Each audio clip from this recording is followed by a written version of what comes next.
Hello everyone, so now we are going to start our new question of net profit ratio and our question number 52.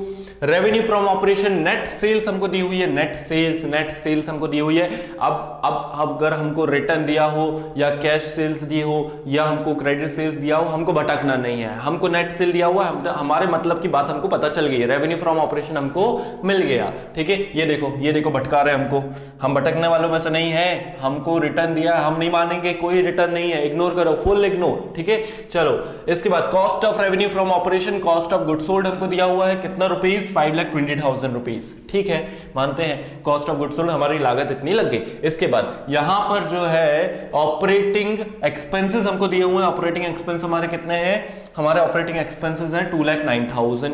ठीक है, इसके बाद gross interest on debenture हमको दिया हुआ है कितना, 4,500 का, इतना हमने पे करा। इसके बाद gain profit on sale of fixed asset 81,000 का दिया हुआ। Calculate net profit ratio. तो एक काम करते हैं, सबसे पहले जो है अपन फॉर्मूला लिख लेते हैं कि नेट प्रॉफिट रेशियो का फॉर्मूला क्या होता है। सॉल्यूशन, नेट प्रॉफिट रेशियो का फॉर्मूला क्या होता है। Net profit ratio is equals to net profit divided by net sales, ठीक है, इनटू 100। अब बेटा नेट से नेट मत काट देना, ऐसी हरकत नहीं करना। ठीक है, नेट से नेट इस तरीके से नहीं कट सकता है ना, गलत है ये। ठीक है, ऐसी हरकतें नहीं करना। ठीक है, कुछ कर देते हैं ठीक है, तो ऐसा नहीं करना। चलो, net profit upon net sales into 100। तो हमको क्या दिया हुआ है, हमको यहाँ पे दिया हुआ है कि हमारी नेट सेल्स कितनी है, और नेट सेल्स हमको दिया हुआ है revenue from operation, that is net cell 8,20,000 हमको दी हुई है। चलो, एक चीज तो हमारे पास आ गई फॉर्मूला में से। अब दूसरी चीज हमको निकालनी है नेट प्रॉफिट। ठीक है, नेट प्रॉफिट निकालना है। अच्छा, नेट प्रॉफिट के लिए हमको ये पता है, हमने अभी एक फॉर्मूला पढ़ा। हमने क्या फॉर्मूला पढ़ा है कि हम जो है ग्रॉस प्रॉफिट में से हम क्या करते हैं, ऑपरेटिंग एक्सपेंस को, फिर उसके बाद नॉन ऑपरेटिंग एक्सपेंस को, इन दोनों को माइनस कर देते हैं, नॉन ऑपरेटिंग इनकम को हम ऐड कर देते हैं, और फाइनली हमारे पास नेट प्रॉफिट आ जाता है। ये हमने फॉर्मूला पढ़ा है। ठीक है, अभी जस्ट पढ़ के आ रहे हैं अपन, है ना। तो अपन देख लेते हैं एक बार क्या क्या दिया हुआ है इसमें से, क्या पता शायद यही वाला फॉर्मूला अप्लाई हो रहा हो। देखो, हमको निकालना है net profit, no doubt net profit हमको निकालना है। ऑपरेटिंग एक्सपेंसेस हमारे दिए हुए कितने, ऑपरेटिंग एक्सपेंसेस हमको दिए हुए 2,09,000। और इंटरेस्ट ऑन डिबेंचर ये पार्ट होता है फाइनेंसिंग एक्टिविटी का, ये खर्चा है। ठीक है, ये खर्चा है फाइनेंसिंग एक्टिविटी का। तो जाहिर सी बात है, अगर ये फाइनेंसिंग एक्टिविटी का हिस्सा है तो ये ऑपरेटिंग का तो नहीं है। ठीक है, अभी अपन ने लास्ट क्वेश्चन में मैंने भी बताया था आपको कि किस तरीके से फाइनेंसिंग और ऑपरेटिंग एक्टिविटी डिवाइड होती है। ठीक है, तो ये हमारी फाइनेंसिंग एक्टिविटी का हिस्सा है। मतलब हम बोल सकते हैं कि it is not related to our operating activity, मतलब एक्चुअल में ये हमारा नॉन ऑपरेटिंग एक्सपेंस है। ये हमारा क्या है, नॉन ऑपरेटिंग एक्सपेंस है। कौन, इंटरेस्ट ऑन डिबेंचर। ठीक है, ये हमारा नॉन ऑपरेटिंग एक्सपेंस है, मतलब समवेयर हमको नॉन ऑपरेटिंग एक्सपेंस भी दिया हुआ है।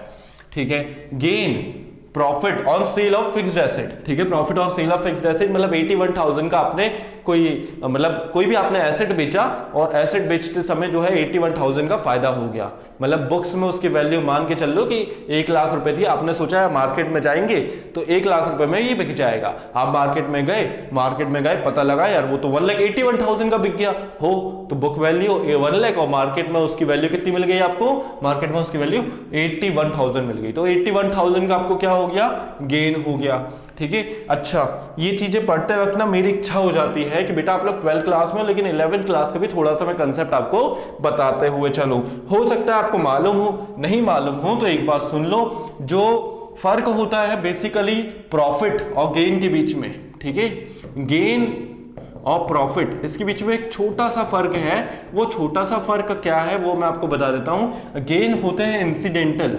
ठीक है, गेन होते हैं इंसिडेंटल, मतलब कि आपको पता भी नहीं होता, अचानक से गेन हो जाता है। जैसे यहां पर हो गया, आप एक एसेट बेचने गए और बेचते समय जो है आपको मुनाफा मिल गया, प्रॉफिट मिल गया। ठीक है, तो इस टाइप के प्रॉफिट को ही हम क्या बोल देते हैं, गेन बोल देते हैं।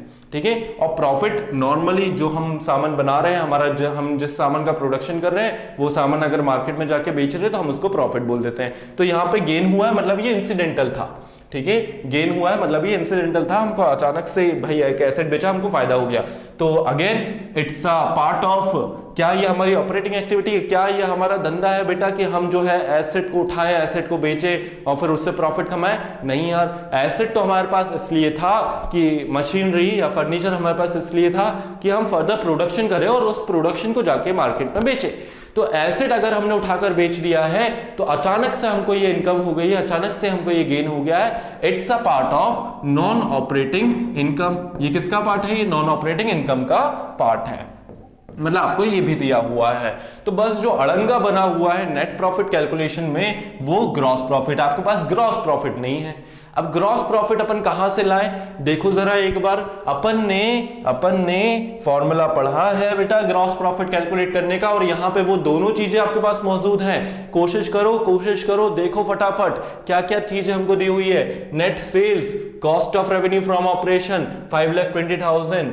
अभी कुछ बच्चे बोल रहे हैं सर आगे कहां जा रहे हो, यही दोनों से तो निकल जाएगा। बिल्कुल सही, यही दोनों से हमारा ग्रॉस प्रॉफिट निकल जाएगा। नेट सेल्स में से अगर आपने क्या माइनस कर दिया, cost of goods sold minus कर दिया है, तो हम क्या यहां पर जो है कॉस्ट ऑफ गुड्स सोल्ड किस में से माइनस करना है? नेट सेल्स में से माइनस करना है। मतलब 8,20,000 में से अगर आपने इसको माइनस कर दिया है, इसका मतलब क्या है? इसका मतलब ये है कि आपके पास क्या आ गया? आपका ग्रॉस प्रॉफिट आ गया, ठीक है। तो ग्रॉस प्रॉफिट का फॉर्मूला एक बार मैं दोबारा लिख देता हूं। Gross profit is equals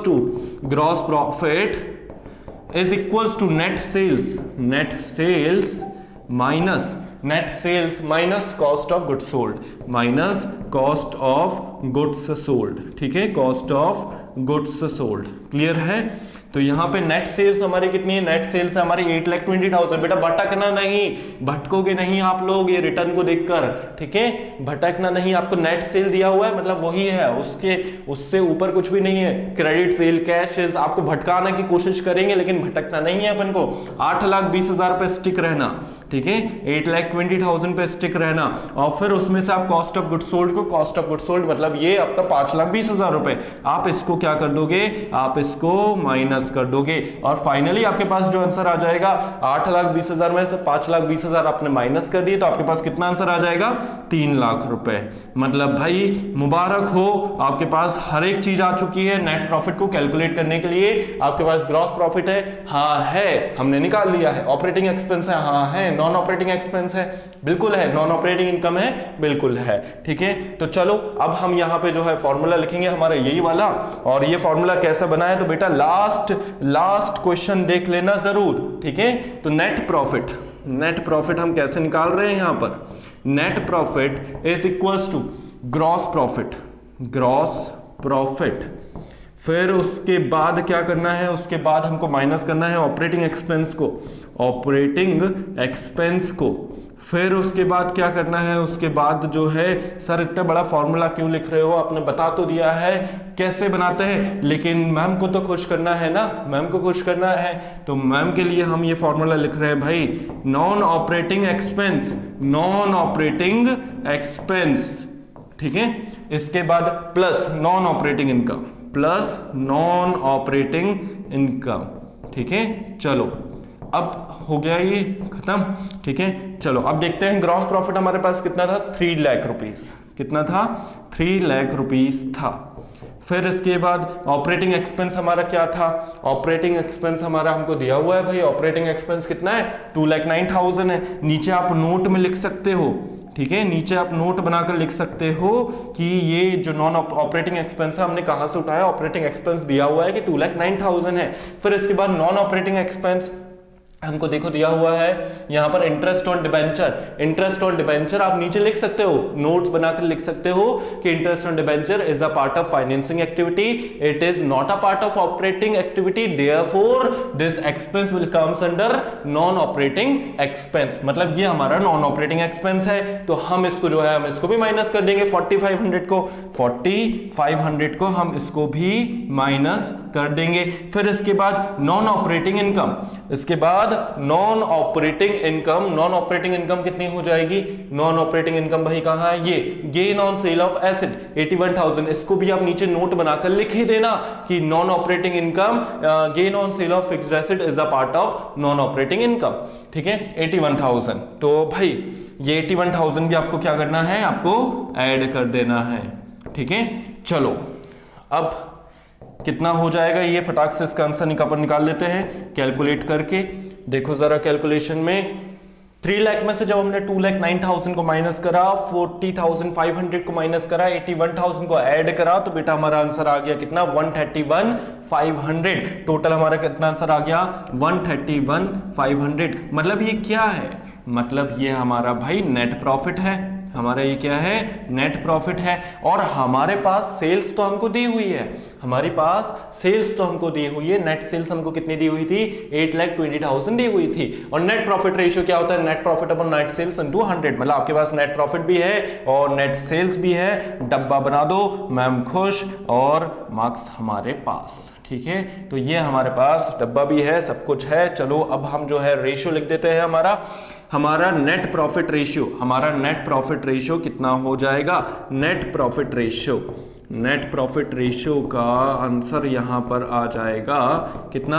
131,500। यहां पे रुपीस का भी साइन बना दिया करो। 131,500 डिवाइडेड बाय 8,20,000 इंटू 100। बेटा इसका अगर आप कैलकुलेशन करोगे 131,500 डिवाइडेड बाय 8,20,000 इंटू 100, इसका आंसर कितना आएगा? 16.3।